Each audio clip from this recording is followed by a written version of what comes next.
Doctor Ambedkar, कुछ अनछुए प्रसंग। अध्याय 3 मैं आपको पढ़ करके सुना रही हूँ। अब तक इसके मैंने 2 वीडियो बनाए,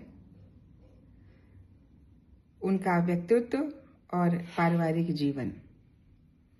और ये पारिवारिक जीवन का दूसरा पार्ट चल रहा है। अध्याय अभी तीसरा ही है और आगे मैं पढ़ करके सुनाऊं इसके पहले भगवान बुद्ध की पावन स्मृति में उपस्थित आप सभी सम्मानित बहनों और भाइयों को मेरा सादर नमो बुद्धाय जय भीम। मैं लखनऊ से संघ मित्रा गौतम, लक्ष्य कमांडर, भारतीय समन्वय संगठन लक्ष्य से। डॉक्टर अंबेडकर अपने उच्च विचारों, सहृदयता, चारित्रिक बल व ईमानदारी के लिए जाने जाते हैं। सार्वजनिक जीवन में उनका स्थान ही उनकी उस प्रतिष्ठा के कारण बना था जो उन्होंने उच्च चरित्र और निष्कलंक नैतिकताओं वाले व्यक्ति के रूप में अर्जित की थी। भगवान बुद्ध, कबीर और महामना ज्योतिबा फूले के उपदेशों ने उनके जीवन को संवारा और प्रेरित किया था। वे मूडी व्यक्ति थे। सामान्य क्षणों में वे शांत, विनम्र, सुकुमार, कोमल और हास्य विनोद से भरे रहते थे। कभी कभी वे गुस्से में उबल पड़ते थे, किंतु ऐसा अकारण नहीं होता था। वे मस्त व्यक्ति नहीं थे। जीवन के आनंद उन्हें आकर्षित नहीं करते थे। वे दूसरों के दुखों में रोते थे। निजी क्षणों में वे अत्यंत उदात्त, सादगी और उद्देश्यपूर्ण जीवन जीते थे। उनके जीवन के कार्यक्रम बिल्कुल तय रहते थे, जिसमें यह ध्यान रखा जाता था कि प्रत्येक क्षण का सदुपयोग हो। कभी कभार उनके आचरण में नरमी होती थी और वे धीमे धीमे बात करते थे। सुबह दैनिक कर्म से निपटने के बाद वे बाहर बरामदे में आ जाते थे और चटाई पर बैठकर ध्यान करते थे, फिर योगासन और थोड़ा व्यायाम करते थे। उसके बाद वे सुबह के अखबारों को देखते थे, किंतु ये कोई नियमित दिनचर्या नहीं थी। कभी कभी ये क्रम टूट भी जाता था। स्कूल और कॉलेज के दिनों में उन्हें हमेशा शाकाहारी भोजन पसंद आता था। खाने में वे रोटी और सब्जी लेते थे और उनका खाना एक कामगीर उनके स्कूल देकर आता था। ये व्यक्ति फोर्ट इलाके में नौकरी करता था। कोलंबिया विश्वविद्यालय के दिनों में भी वे शाकाहारी भोजन को ही प्राथमिकता देते थे। वहां वे जुलाई 1913 के तीसरे सप्ताह में पहुंचे थे और एक शयनगार डॉर्मेटरी में रहते थे। 4 अगस्त 1923 को अपने पिता के एक मित्र श्री शिवनाग जमींदार को लिखे पत्र में उन्होंने बताया था कि वहां उन्हें जो खाना मिलता है वे उन्हें पसंद नहीं था। उन्होंने लिखा था, मुझे ये खाना पसंद नहीं है और मैं सोचता हूँ कभी होगा भी नहीं, क्योंकि अधिकतर व्यंजन ढंग से पके नहीं होते और उनमें गोमांस होता है, इसलिए मेरा स्वास्थ्य ठीक नहीं है। इसलिए वे उस जगह को छोड़कर 554 वेस्ट 114 स्ट्रीट स्थित कॉस्मोपॉलिटन क्लब में आ गए, जहां कुछ भारतीय विद्यार्थी रहते थे। उसके बाद वे लिविंग स्टोन में रहे। वे फिल्में देखने बहुत कम जाते थे। वे बस भव्य ऐतिहासिक फिल्में ही देखते थे। एक बार मैं उन्हें कनॉट प्लेस के रीगल सिनेमा में एक हिंदी फिल्म देखने के लिए राजी करने में सफल हो गया। सिनेमा हॉल खचाखच भरा था। फिल्म शुरू हुए अभी 5 मिनट भी नहीं हुए थे कि उन्होंने बेचैनी होने लगी और वह बड़बड़ाने लगे, तुम मुझे बेकार ही मेरा वक्त बर्बाद करने के लिए ले आए। अजीब ढंग से देखते हुए वह न जाने क्या क्या बुदबुदाते बड़बड़ाते रहे। फिल्म देखने आए लोगों के आक्रोश से डरकर मैं उन्हें फौरन सिनेमा हॉल से बाहर ले आया। बाहर आते समय उन्होंने मुझसे कहा कि मैं उन्हें पुस्तकों की उन दुकानों में ले चलूं जो उनकी प्रिय थी। मैंने वही किया। जैसे जैसे साल बीतते गए और विशेषकर अपने बुढ़ापे के दिनों में उनकी किसी विशेष आहार में अथवा अधिक घी, तेल और मसाले वाले खाने में रुचि नहीं रह गई थी। उन्हें हर दौर में सादा खाना पसंद रहा, सादा खाना और सादा चावल। उन्हें अरहर और मसूर की दाल अच्छी लगती थी। कभी कभी वे खुद ही खाना और सब्जियां बनाते थे। वह खुद खाना बनाने में उस्ताद थे। उनकी बनाई सभी चीजें स्वादिष्ट होती थी। वह बस 1 या 2 चपाती, थोड़ा सा चावल, दाल, दही और मौसमी सब्जियां खाते थे। कभी कभी वे खुद थोड़ा सा खाना खा लेते थे और यदि मैं वहां होता था तो प्लेट मेरी तरफ खिसका कर कहते थे, अब तुम खा लो। कभी कभार अपने डॉक्टर की सलाह पर मांसाहारी भोजन के नाम पर थोड़ा सा चिकन या मछली ले लेते थे। एक बार मुझे बहुत आश्चर्य हुआ जब उन्होंने मुझसे अपने साथ खाना खाने को कहा। पहले भी कई बार उन्होंने मुझे साथ खाने के लिए कहा था। कभी कभी तो वे फ़ोन कर साथ खाने के लिए बुलाते थे, लेकिन इस बार की घटना अपवाद थी। उन्होंने मुझसे कहा कि उन्होंने खुद खाना बनाया है। ये सोचकर ही मेरी उत्सुकता और बढ़ गई और उनके बढ़िया व्यंजनों से मैं बहुत प्रभावित हुआ। उन्होंने गर्मा-गर्म स्वादिष्ट सूप, 2 तरह की सब्जियां और चावल की पुडिंग बना रखी थी। वह अपना बनाया खाना पसंद करते थे और खाने की मेज पर बैठे अन्य लोगों से अपेक्षा करते थे कि वे उस बारे में कुछ कहेंगे। वे बहुत ठंडा पानी पीते थे और उसमें बर्फ के टुकड़े भी डाल लेते थे। दोपहर का भोजन आमतौर पर 1:30 बजे परोसा जाता था। कभी कभी उसमें काफी देर भी हो जाती थी। ऐसा उनके मूड के कारण होता था। वे नौकर को रात में ही बता देते थे कि सुबह क्या नाश्ता करेंगे। ठंडी और नम हवा उन्हें रास नहीं आती थी, फिर भी अंदर का तापमान बेहद ठंडा रखना पड़ता था। उनके अध्ययन कक्ष और शयन कक्ष में 2 एयर कंडीशनर लगे थे और एक हमेशा अतिरिक्त रहता था ताकि दूसरा खराब हो जाए तो उसे चला लें। अक्सर जाड़ों में वे थोड़ा चिंतित रहते थे क्योंकि उन्हें ठंड बहुत पकड़ती थी और छींक के साथ साथ सांस की भी परेशानी रहती थी।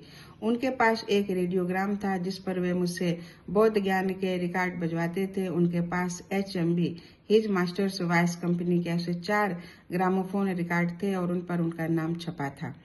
इसके अलावा उनके पास 200 से भी अधिक ऐसे ग्रामोफोन रिकॉर्ड थे जिनमें भक्ति के गीत थे। उन्हें वे फुर्सत के क्षणों में सुना करते थे। अक्सर वे खबरें सुनने के लिए रेडियो चला लेते थे।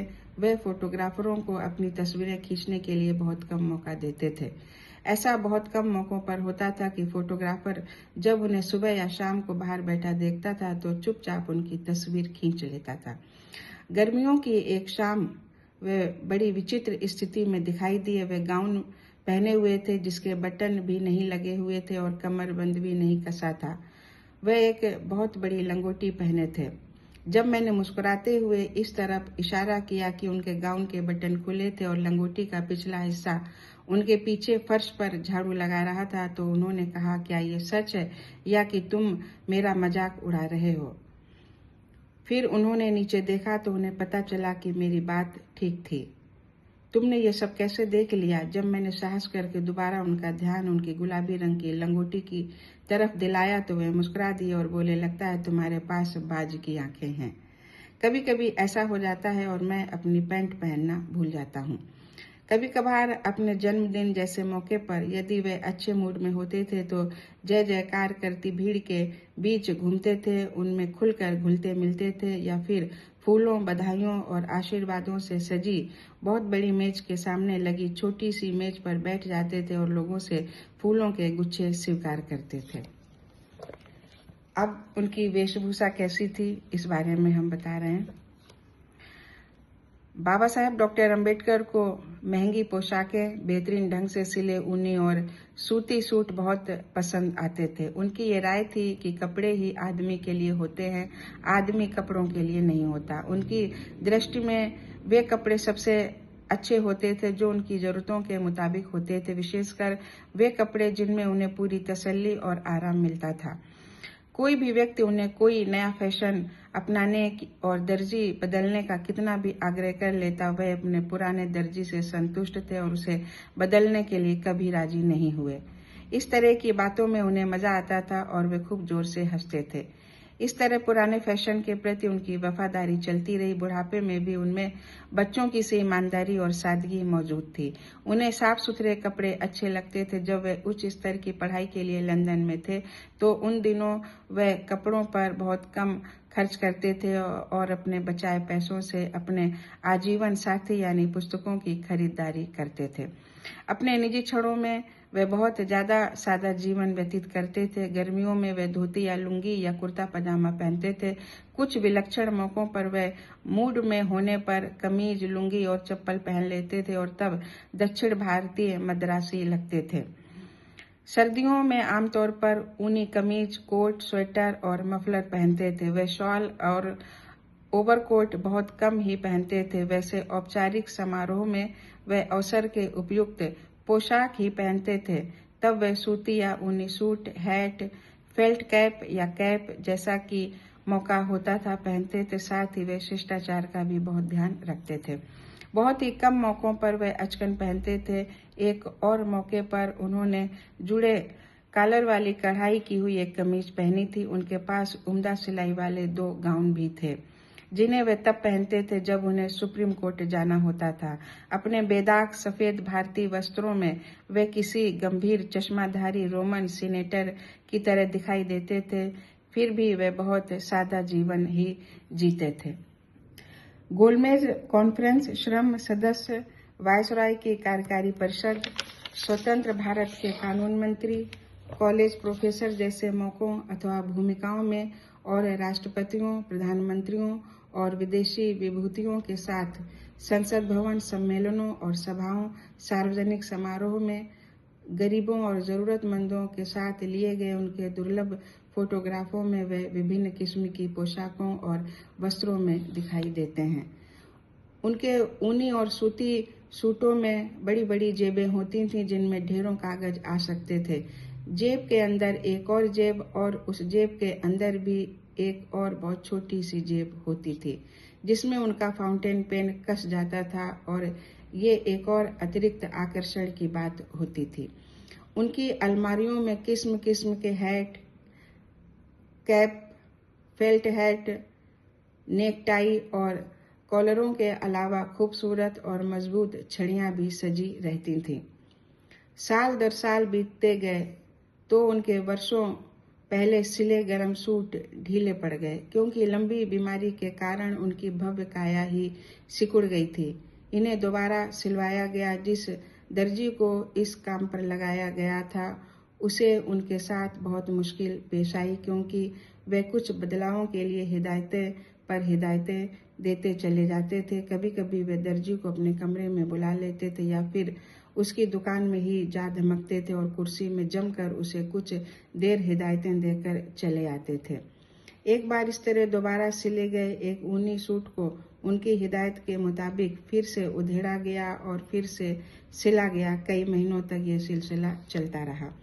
एक बार उन्होंने दर्जी को हिदायत दी कि वे ऊनी सूट को उधेड़कर मेरी पसंद के मुताबिक मेरे लिए एक सूट तैयार कर दे, जबकि मैं उनसे कहता रह गया कि मुझे इसकी ज़रूरत नहीं है। इस तरह के कुछ नमूने और उस महान पुरुष की अनगिनत पोशाकें मैंने नागपुर के अंबेडकर म्यूजियम में रखवा दिए हैं। इसके अलावा मैंने म्यूजियम में ऐतिहासिक महत्व की कुछ अन्य वस्तुएं भी रखवा दी हैं, जो मैंने विचित्र स्रोतों से संकलित की थी और मेरे पास 35 वर्षों से भी अधिक समय से सुरक्षित थी। ये सब वस्तुएं मैंने अंबेडकर म्यूजियम को दान कर दी हैं, जो एक तीर्थ स्थल बनने जा रहा है। तो साथियों, ये अध्याय 3 आज कंप्लीट हुआ। अब मैं अगले अध्याय को पढ़ूंगी वो आगे के वीडियो में, और तब तक आप लोग इंतजार करें। विदा चाहूंगी। जय भीम, जय संविधान।